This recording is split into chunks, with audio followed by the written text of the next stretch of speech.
Hello students, आज हम पढ़ने जा रहे हैं अलजेब्रिक एक्सप्रेशन जो कि क्लास 8 का है। इसके अंदर कौन कौन से पॉइंट है सारा हमने आपके सामने लिख दिया है और एक एक करके हम आपको समझाने जा रहे हैं। पहला पॉइंट क्या है? Monomial, binomial, trinomial, polynomial. Monomial उसे कहते हैं जो एक टर्म का होता है, बाइनोमियल उसे कहते हैं जो दो टर्म का होता है, ट्राइनोमियल उसे कहते हैं जो 3 टर्म का होता है और 3 से ज्यादा जो होता है उसको क्या कहते हैं? पॉलिनोमियल। एग्जाम्पल के तौर पर देखिएगा, हमने ऐसा लिख दिया, ये क्या हो गया? मोनोमियल।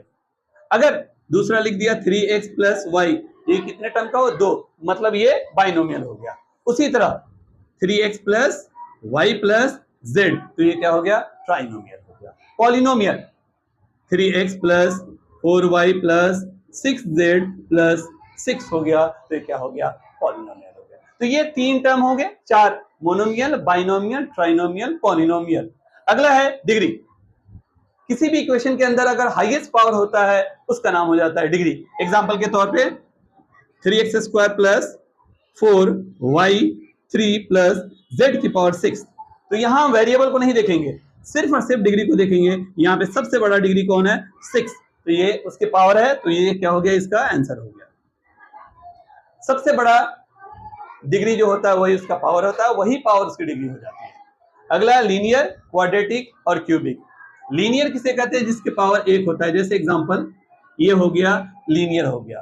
क्वाड्रेटिक जिसके पावर कितना हो जाए? 2 हो जाए। और क्यूबिक जिसके पावर कितना हो जाए? 3 हो जाए, उसको क्या कहते हैं? क्यूबिक कहते हैं। अगला है, एक इक्वेशन के अंदर 3 चीज होती है, variable, constant and coefficient. Example के तौर पे देखिएगा, 3x प्लस 4y प्लस 9, जो अकेला हो उसका नाम हो जाएगा क्या?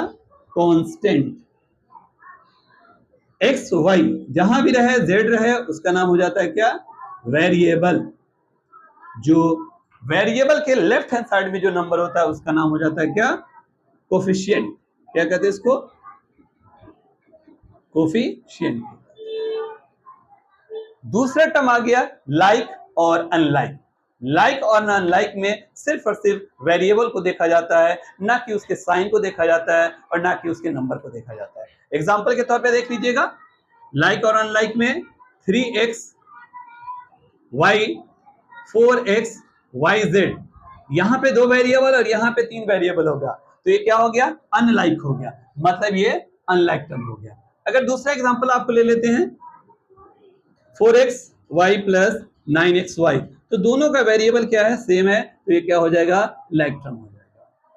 इसके अंदर 3 फॉर्मूला का यूज होता है, a प्लस बी का होल स्क्वायर, जो होता है a square plus b square plus 2ab, a minus b का whole square, a square minus plus b square minus 2ab, और तीसरा होता है a square minus b square, a plus b और a माइनस बी। लिख के दिखा दे रहे हैं, देखिएगा, a square plus b square plus 2ab, दूसरा है a माइनस बी का whole square, a square plus b square minus 2ab, और तीसरा क्या है? a square minus b square, मतलब एक बार माइनस में और एक बार क्या? प्लस में।